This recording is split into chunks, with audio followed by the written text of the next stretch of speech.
আজকের এই ঘুটিয়ারি নারায়ণপুর ভাষা অঞ্চল যেভাবে মানুষ শেষ হয়েছে, নশের মধ্যে একদম পাতা গাঁজা পাতা হিরোইন ঢুকে গেছে, ব্যবস্থা না হোক।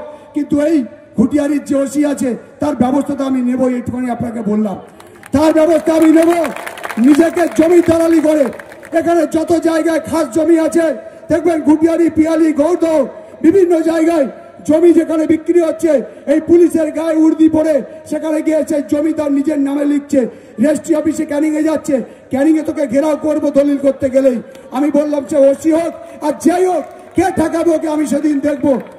আমাদের ছেলেরা মার খাবে, নারায়ণপুরের মেম্বাররা মার খাবে, ঘুটিয়ারির ছেলেদের অত্যাচার হবে, আর ওসি চমকাবে, তাকে নিয়ে বাইরে বাইরে ঘুরবে, কোমরে কোমরে দড়ি বেঁধে যেন সে যেন দেশদ্রোহী, তার বিরুদ্ধে মানুষকে চমকাচ্ছে। তোমার চমকানো বন্ধ করবো। মমতা বন্দ্যোপাধ্যায়, অভিষেক বন্দ্যোপাধ্যায়ের কাছে যেতে হয়, যাব। এই ওসির বিরুদ্ধে যা যা করে আমরা করব। শুধু আপনাদের বলবো, আপনারা সজাগ থাকবেন। যুব সমাজ এক হোক। আপনারা জানেন এদিকে সালাউদ্দিন দা, কাসেম দা আছে, দুজনের নেতৃত্বে নারায়ণপুর এবং মাসা অঞ্চল লড়াই চলবে, উন্নয়ন চলবে, সংগঠন চলবে।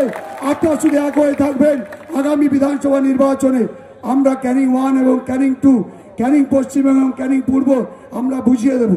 দলের টিকিটে একবার পঞ্চায়েত সমিতির কর্মদক্ষ, দলের টিকিটে একবার পঞ্চায়েত সমিতির মেম্বার, আর দলের নেতার বিরুদ্ধে কথা হচ্ছে, লজ্জা উচিত। রিজাইনটা দিয়ে এসে দলের বিরুদ্ধে ছেড়ে অন্য দলে ঢুকে আমাদের বিরুদ্ধে লড়াইটা করুক।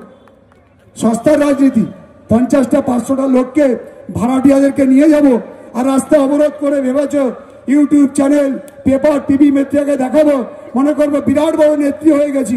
অত বড় কত দানে আসছে নয় বন্ধু। এরা ক্যানিং পশ্চিম, ক্যানিং পূর্ব, মমতা বন্দ্যোপাধ্যায়, অভিষেক বন্দ্যোপাধ্যায় লড়াই দেখিয়েছে। বসুন আপনারা, লড়াই শিখিয়েছে আমাদের। বাচ্চাবেলা থেকে লড়াই করে রাজনীতি করে ওটা লোক আমরা। 22-23 বছর রাজনীতি জীবন কাটিয়েছি। কারোর আন্দোলনে ভয় পাই না, আর কাউকে ভয় পাই না। পিছনে নেই, আগে নেই কেউ, না বাপ না মা না ভাই, পরিবার বলে কিছু নেই। আপনারাই আমাদের পরিবার। আপনাদের জন্য জীবন দিতে প্রস্তুত, আপনাদের জন্য জীবন দিতে প্রস্তুত।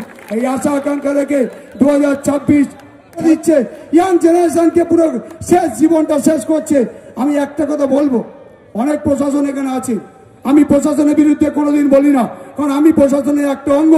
কিন্তু আমি বলছি বারবার, আমরা এই ঘুটিয়ারি থানা এসডিপিও, আইসি, এসডিপিও সাহেব, এসপি সাহেবকে বলেছি যে আজ খেলা হবে তো, জোরে বলুন, খেলা হবে, সবার বিরুদ্ধে খেলা হবে। ধন্যবাদ, অভিনন্দন। আমাদের আজকের আমার বক্তব্য শেষ করবো, কারণ সহকর্তায় পরে বক্তব্য রাখবে। আমি শুধু বলবো, আবার সাহস, আস্থা, ভরসা রাখুন। কাসেম দা, সালাউদ্দিন দা আছে, আর টোটাল হোল টিম আছি, আর আমরা 2 বিধায়ক আছি সবার সামনে। সবাইকে নমস্কার, সালাম জানিয়ে কথা শেষ করছি। জয় হিন্দ, বন্দে মাতরম। তৃণমূল কংগ্রেস জিন্দাবাদ, মমতা বন্দ্যোপাধ্যায় জিন্দাবাদ।